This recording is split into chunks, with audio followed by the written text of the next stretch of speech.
Olá, boa tarde. Essa é uma atividade prática da disciplina de Fundamentos da Física. E iremos apresentar agora um plano de aula, né, que foi preparado pensando em explorar os estudos acerca das relações entre conceitos de funções polinomiais, do primeiro e do segundo grau, e abordagens da física, né? Principalmente movimentos, né? E cinemática, que foram conteúdos que nós exploramos ao longo desse semestre. Bem,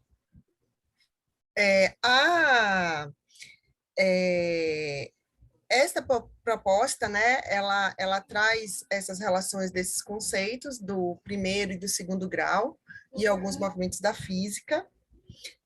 Entende-se que esta aplicação da física nas aulas de matemática necessita, sobretudo, de conhecimentos prévios, e assim, né, hoje nós iremos trazer essa abordagem, apresentar como parte também de uma experiência do novo ensino médio, na disciplina de itinerários formativos, que tem como objetivo aprofundar a aprendizagem em uma área de conhecimento.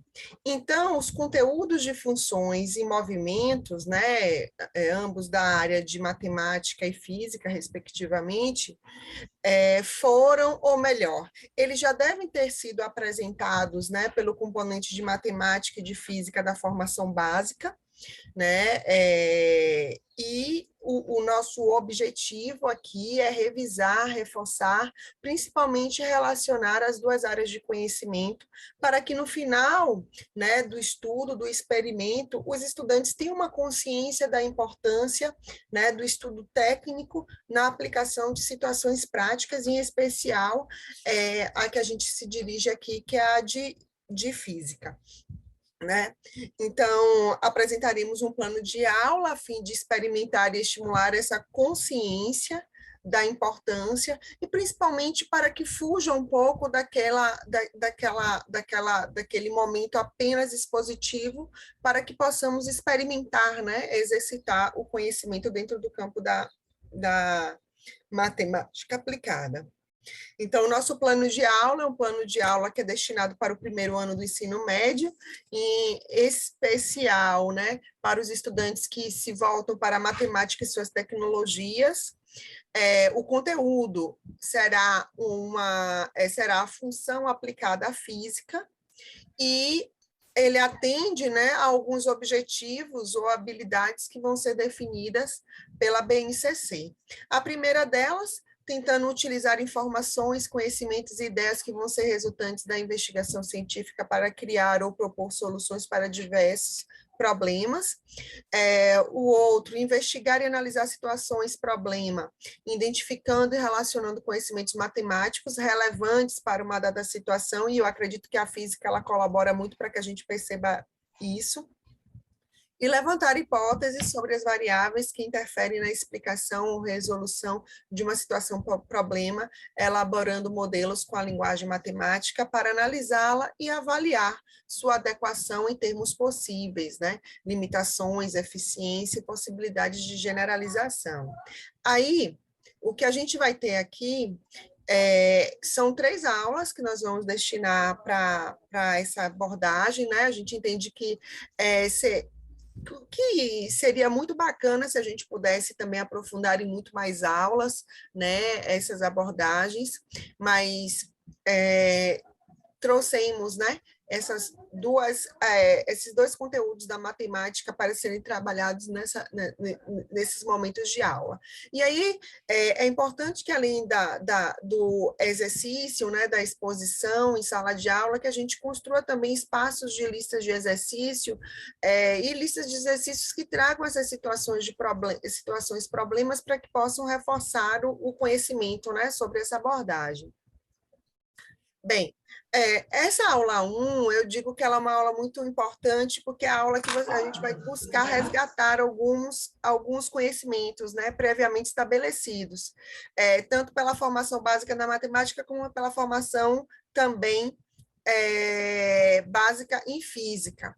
Então, é importante a gente estimular, nesse primeiro momento, e buscar, né, essas fórmulas que estão lá em física, que estão em matemática, para que a gente possa casar essas duas abordagens que são tão íntimas, mas que se apresentam de formas tão distantes, e muitas vezes nós, professores, não chegamos nem a relacioná-las, né, a apontá-las, isso daqui vocês estão vendo na física, ou isso vocês vão ver na física, ou até mesmo trazer exemplos. Então, é importante a gente explicar que algumas fórmulas estudadas também entre entre a matemática e a física, elas trazem, né, a teoria e a prática como exemplo, e aí a gente pode tentar trazer essa explicitação também, relembrando conceitos, né? Conceitos de movimento uniforme, conceitos de função polinomial do primeiro grau, e principalmente trazendo essas reflexões. Nesta segunda aula, iniciaremos levantando uma discussão com nossos alunos sobre o movimento uniforme e a relação da velocidade que levará à função horária da posição. ST igual a SO mais V vezes T.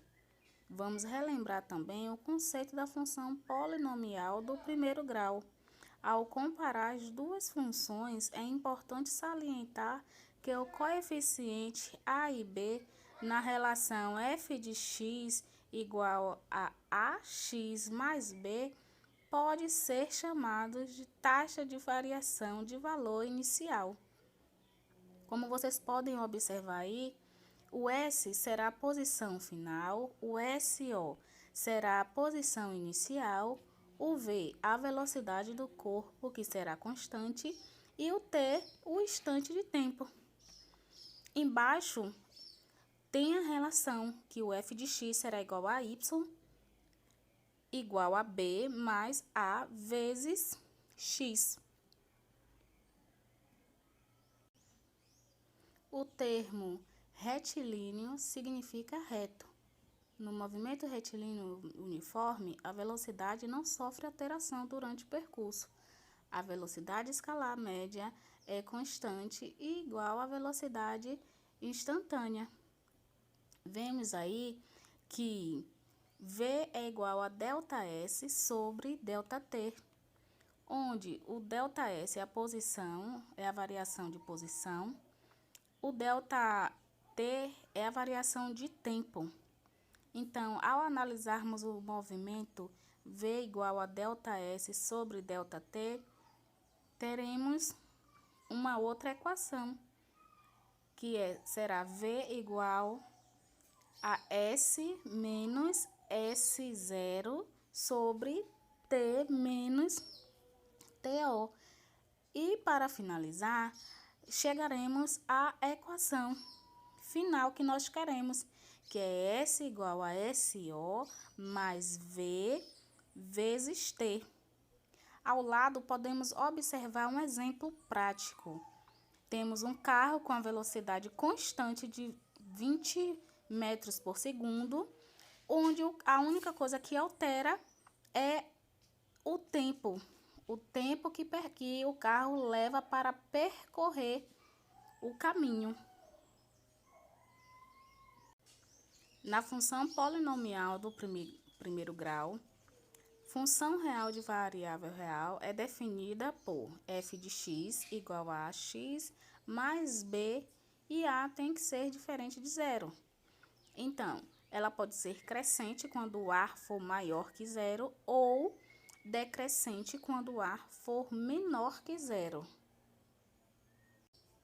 Trazendo na prática, nós temos o primeiro gráfico ao lado esquerdo, que é um gráfico crescente, onde A é maior que zero, e ao lado direito temos um gráfico com velocidade decrescente, onde o A é menor que zero. E observando a resolução desse exercício, nós vemos que a velocidade, a posição inicial é 3 metros, A final é 33 depois de 10 segundos. Então, esse gráfico é um gráfico crescente.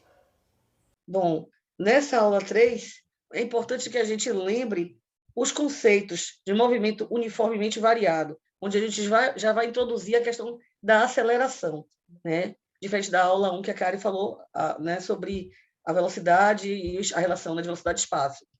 E também trabalhar, né, para trabalhar justamente com a equação de segundo grau, que é aquela do tipo y igual a x ao quadrado mais bx mais c. Então, introduzir esses conceitos da aula é importante. E demonstrar essa fórmula do espaço, né?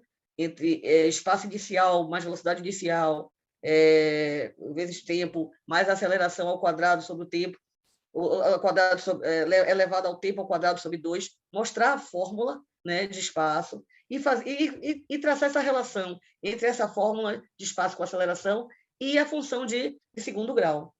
Tá? Então, em seguida, nós temos uma sugestão de quadros, onde vai demonstrar um movimento uniformemente variado, né? E qual vai ser o quadro onde eu tenho a velocidade e o tempo, e vai demonstrar como essa velocidade, se ele for crescente, eu tenho uma aceleração maior que zero, se ele for decrescente, eu tenho uma aceleração menor que zero. Fica legal nas aulas se a gente puder botar figuras e gravuras, porque muitas vezes o estudante ele ainda tem certas resistências com fórmulas que contêm letras ou até mesmo com gráficos. Então, a sugestão que eu botei era colocar mesmo ou o movimento de um carro ou o movimento de uma bola, né, mostrando esse crescimento da velocidade ou até mesmo a desaceleração também. Tanto pode ser crescente como decrescente. E mostrar visualmente imagens também para o aluno. E com isso, a gente vai falar sobre toda a função de segundo grau. Como é que a gente encontra as constantes, né? No caso, a constante A, ela vai dizer se a parábola ela está voltada para cima, se ela for positiva, ou se está voltada para baixo, né? A concavidade, se ela for negativa. Vai encontrar o ponto C, de onde é que sai a figura, o movimento, e vamos poder encontrar tanto os pontos máximos como os mínimos, através do x do vértice e do y do vértice. Então, é importante mostrar toda a função, mostrar a relação dela com a equação de espaço, onde a gente insere a aceleração, e mostrar o comportamento das parábolas. A partir daí, eu acho que cabe também, numa aula, passar um exercício prático com uma equação de velocidade ou de espaço com aceleração e pedir para o aluno encontrar, que foi a sugestão que tem no slide aqui de resolução de exercício resolvido, né? A gente botou. A ideia dessas aulas é que o aluno possa aprender o conteúdo de função de primeiro grau e segundo grau aplicado a uma parte, tendo uma física, por exemplo, como uma prática, né? Como uma parte prática, para que ele possa ver a realidade. Uma das grandes dificuldades, eu acho, de matemática é que a gente precisa procurar fazer com que o aluno veja aonde aplicar isso, a realidade disso, onde ele pode visualizar. E, usando a física, você está trabalhando com a interdisciplinaridade, que é muito importante, né? Trabalhando com a matemática e a física junto. Então, você vê o aspecto prático usando a física.